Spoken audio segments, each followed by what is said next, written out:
Guys recent ಆಗಿ ತೆಲುಗಿನಲ್ಲಿ ಒಂದು ಸಿನಿಮಾ ಬಂತು ಶಂಬಾಲ ಅಂತ. ಈ ಒಂದು ಸಿನಿಮಾದ ಹೀರೋ ಬಂದ್ಬಿಟ್ಟು ಆದಿ ಸಾಯಿ ಕುಮಾರ್. ಆದಿ ಸಾಯಿ ಕುಮಾರ್ ಯಾರಪ್ಪ ಅಂತ ಹೇಳ್ತಾ ಬಂದ್ರೆ ನಮ್ಮ ಡೈಲಾಗ್ ಕಿಂಗ್ ಸಾಯಿ ಕುಮಾರ್ ಇದಾರಲ್ಲ ಅವರ ಮಗ. ಒಟ್ನಲ್ಲಿ ಅವರ ಕೆರಿಯರ್ ಸ್ಟಾರ್ಟ್ ಆಗಿ ಇಲ್ಲಿಗೆ ಒಂದು 15 ವರ್ಷ ಆಗ್ತಾ ಬಂದಿದೆ ಅಂತ ಹೇಳ್ತಾ ಇದ್ದಾರೆ. ಸ್ಟಾರ್ಟಿಂಗ್ ಅಲ್ಲಿ ಒಂದು 3 ಸಿನಿಮಾ ಹಿಟ್ ಆದ್ವಂತೆ ಆದಿ ಸಾಯಿ ಕುಮಾರ್ ಅವರ ಕೆರಿಯರ್ ಅಲ್ಲಿ. ಆಮೇಲಿಂದ 12 ವರ್ಷ ಒಂದು ಹಿಟ್ನು ಕೂಡ ಅವರು ನೋಡಿಲ್ಲ ಅಂತ ಹೇಳ್ತಿದ್ರು. ಬಟ್ ಈ ಒಂದು ಸಿನಿಮಾ ಕಲೆಕ್ಷನ್ ಅಲ್ಲಿ ಬೆಟರ್ ಆಗಿ ಮಾಡ್ತಾ ಇದೆ. ಏನಾದ್ರೂ ಒಂದು ಹಿಟ್ ಆಗ್ಬೋದು ಈ ಒಂದು ಸಿನಿಮಾ ಅವರ ಕೆರಿಯರ್ ಅಲ್ಲಿ ಅಂತ ನೋಡ್ಬೇಕು. ಬಟ್ ಸಿನಿಮಾ ವಿಷಯಕ್ಕೆ ಬಂದ್ರೆ ನಿಜವಾಗ್ಲೂ ಗೈಸ್ ಅಷ್ಟಕ್ಕಷ್ಟೇ ಸಿನಿಮಾ ನನಗ್ ಮಾತ್ರ ವರ್ಕ್ ಆಗ್ಲಿಲ್ಲಪ್ಪ. ಸಖತ್ ಬೋರಿಂಗ್ ಪ್ರೊಸೀಡ್ ಇದೆ. ಅದನ್ನ ಬಿಟ್ರೆ ಒಂದು super natural horror adventure cinema ನೋಡ್ತೀವಿ ಅಂತ ಹೇಳೋದಾದ್ರೆ ಈ ಒಂದು ಸಿನಿಮಾ ನಿಮ್ಗೆ ಬೆಸ್ಟ್ ಸಜೆಷನ್.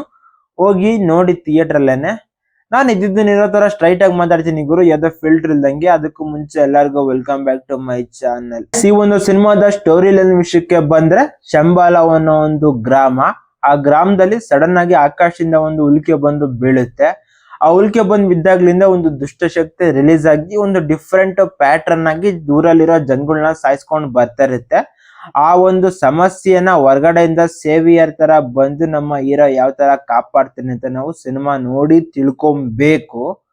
ಸಿನಿಮಾ ಓಕೆ ಗುರು, ಕೆಲವೊಂದ್ ಕಡೆ ನಿದ್ದೆ ಬರಿಸ್ತು, ಕೆಲವೊಂದ್ ಕಡೆ ಓಕೆ ಎಂಗೇಜ್ ಮಾಡ್ತು.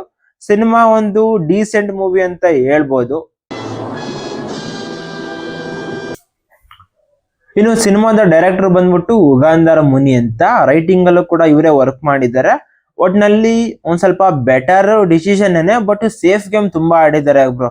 ಅಂದ್ರೆ ಸಿನಿಮಾ ಇಷ್ಟ ಆಗುತ್ತೋ ಇಲ್ವೋ ಅಂತ ನ್ಯಾಚುರಲ್ ಆಗಿ ಸೇಫ್ ಆಗಿರೋ ಆಟಗಳನ್ನ ಆಡಕ್ ಹೋಗಿದ್ದಾರೆ. ಬಟ್ ಕೆಲವೊಂದು ಎಕ್ಸ್ಪೆರಿಮೆಂಟಲ್ ವಿಷಯಗಳನ್ನ ಕೂಡ ಎಕ್ಸ್ಪ್ಲೋರ್ ಮಾಡಿದ್ದಾರೆ. ಆ ಒಂದು ಸೈಜ್ ಆಫ್ ಪ್ಯಾಟರ್ನ್ ಎಲ್ಲ ಕೂಡ ಡಿಫ್ರೆಂಟ್ ಆಗಿದೆ. ಸಿನಿಮಾನ ಹೋಗಿ ನೋಡ್ಬೇಕು ಅಂದ್ರೆ ನೋಡಿ ಥಿಯೇಟರ್ ಅಲ್ಲಿ ಒಂದು ಎಂಗೇಜ್ ಆಗುತ್ತೆ. ಅದ್ರಲ್ಲೂ ಕೂಡ ನೀವು supernatural horror adventure cinema ನೋಡೋರಾಗಿದ್ರೆ. ಬಟ್ ಸಿನಿಮಾನ ನೋಡ್ತಿದ್ರೆ ನನ್ಗೇನು ಹೊಸದನ್ನ ಕಾಣಿಸ್ಲಿಲ್ಲ ಗುರು. ರೆಗ್ಯುಲರ್ ಫಾರ್ಮ್ಯಾಟ್ ಅಲ್ಲೇ ತಗೊಂಬಂದಿರೋದಕ್ಕೆ ಏನೋ ಹೊಸ ಫಿಲಂ ನೋಡ್ತಿದ್ದೀನಿ ಅನ್ನೋ ಒಂದು ಫೀಲಿಂಗ್ ಬರ್ಲಿಲ್ಲ. ಅದ್ ಸ್ವಲ್ಪ ಸಿನಿಮಾಗೆ ಮೈನಸ್ ಆಯ್ತು. ಇನ್ನು ಆಕ್ಟರ್ಸ್ ನ ಪರ್ಫಾರ್ಮೆನ್ಸ್ ವಿಷಯಕ್ಕೆ ಬಂದ್ರೆ ಆದಿ ಸಾಯಿ ಕುಮಾರ್ ಚೆನ್ನಾಗಿ ಆಕ್ಟಿಂಗ್ ನ ಮಾಡಿದ್ದಾರೆ. ಮಿಕ್ತವರೆಲ್ಲರೂ ಕೂಡ ಅವ್ರ ಆಕ್ಟಿಂಗ್ ನ ತುಂಬಾ ಚೆನ್ನಾಗಿ ಪ್ಲೇ ಮಾಡಿದ್ದಾರೆ. ಮತ್ತೆ ಸಿನಿಮಾದ ರನ್ ಟೈಮು ಕೂಡ ಸ್ವಲ್ಪ ಮ್ಯಾಟರ್ ಆಗುತ್ತೆ ಗುರು. 2.5 ಗಂಟೆಗಿಂತ ಜಾಸ್ತಿ ಇದೆ ಸಿನಿಮಾದ ರನ್ ಟೈಮು. ಸ್ವಲ್ಪ ಅದು ಮೈನಸ್ ಆಯ್ತು ಅಂತ ಅನ್ನಿಸ್ತು ನನ್ಗೆ ಸಿನಿಮಾದಲ್ಲಿ.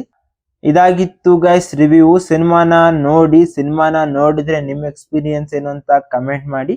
ಒಂದು ಡೀಸೆಂಟ್ ಮೂವಿ. ಅತ್ತ ಚೆನ್ನಾಗಿಲ್ಲ ಅಂತ ಹೇಳಕ್ ಹೋಗ್ತಿಲ್ಲ, ಇತ್ತ ಸೂಪರ್ ಮೂವಿ ಅಂತ ಹೇಳಕ್ ಆಗ್ತಿಲ್ಲ. ಒಂದು ಡೀಸೆಂಟ್ ಮೂವಿ, ಫ್ಯಾಮಿಲಿ ಜೊತೆ ಕುತ್ಕೊಂಡು ಆರಾಮಾಗಿ ನೋಡ್ಬೋದು.